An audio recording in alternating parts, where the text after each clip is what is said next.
Bonjour, dans la vidéo du jour, j'aimerais vous présenter un des best-sellers de la gamme Le Mans, le TAB 110. C'est dans notre gamme un des premiers tours à bois qui est livré sur pied. Alors c'est le modèle avec le piétement fonte. Nous ne distribuons pas le modèle avec le piétement tôle. Alors, les caractéristiques du TAB 110 sont surtout l'entrepointe.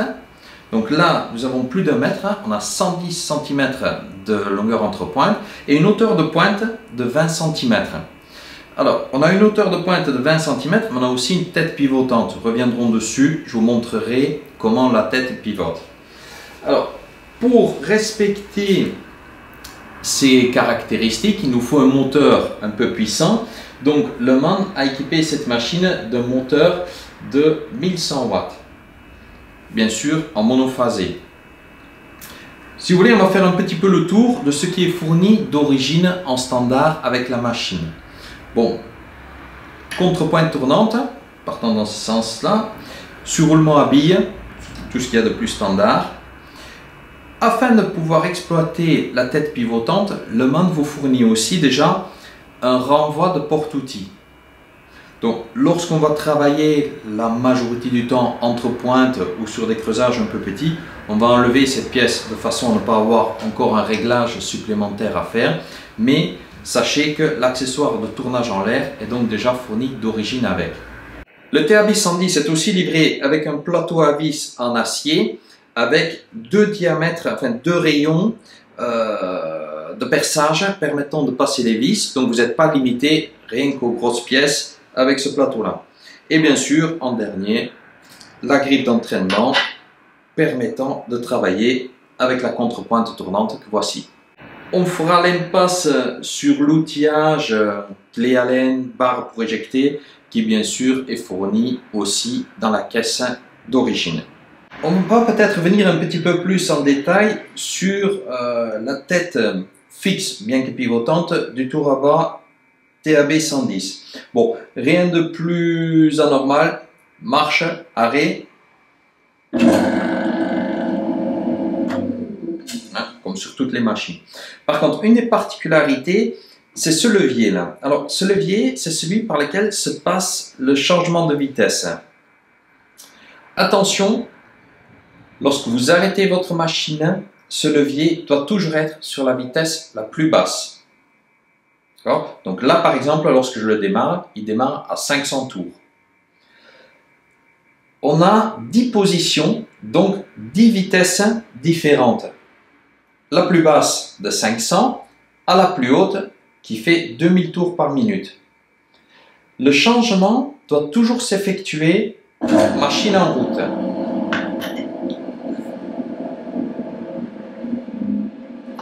Et vous voyez, quand on atteint une vitesse, le levier tombe en position. C'est pour éviter que celui-ci, avec les vibrations éventuelles, bouge et vous change en permanence la vitesse. Donc, là, je change, je l'augmente encore et je vais chercher une position où le levier s'enclenche à nouveau. Pour l'arrêter, je descends à la vitesse la plus basse.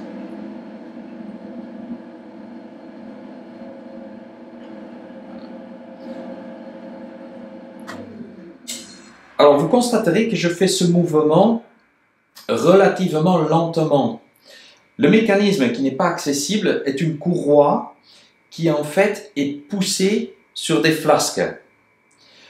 Je n'aime pas forcer dessus, donc je préfère perdre quelques secondes dans ce mouvement-là, de façon à ne pas forcer, de ne pas écraser les bords de la courroie. Pour pivoter la tête, rien de plus simple. On débloque, et ici, c'est une sécurité pour éviter que, si cette poignée-là est débloquée, la tête parte avec une pièce en rotation. Voilà. Là, même si je n'ai pas bloqué le levier,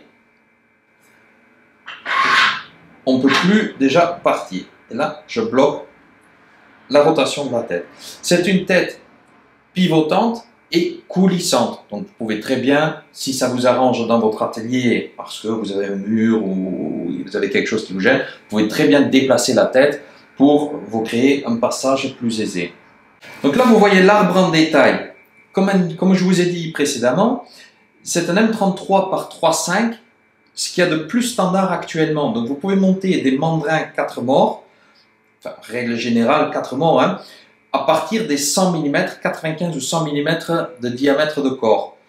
En règle générale, le 100 mm est ce qui est le plus adapté à cette machine. Si vous faites de grosses pièces, vous pouvez toujours y monter des gros morts. L'alésage est un cône morse 2.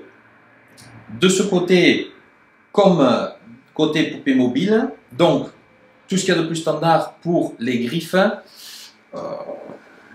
tout ce qui est plus standard pour les griffes d'entraînement, vous pouvez aussi monter des mandrins de perçage. Alors ça se met plutôt de l'autre côté bien sûr. Voilà, on a fait un petit peu le tour des caractéristiques et de l'équipement d'origine de ce tour à bois Le Mans TAB 110. C'est une machine qui ne se dispose pas à un usage professionnel.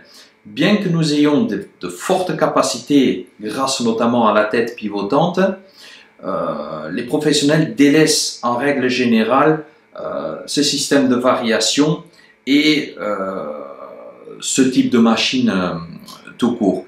Ce qui ne veut pas dire que ce n'est pas une machine qui peut vous permettre de travailler très régulièrement dans votre atelier. Juste un petit point qui est relativement important, ce sont des machines qui ont besoin de travailler. Le système de changement de vitesse a besoin de fonctionner régulièrement afin de rester dans des conditions de fonctionnement optimales. Donc n'hésitez pas de le faire tourner, ça ne lui fera pas de mal. Vous l'allumez, vous changez un peu les vitesses, vous le rééteignez, ça vous prendra que quelques minutes, même s'il est stocké pendant un petit moment. Voilà, cette vidéo est maintenant terminée. Je pense avoir à peu près fait le tour, mais si jamais vous avez d'autres questions, n'hésitez pas à nous laisser un petit message. Si cette vidéo vous a plu, laissez-nous un petit pouce bleu et à bientôt pour une nouvelle vidéo.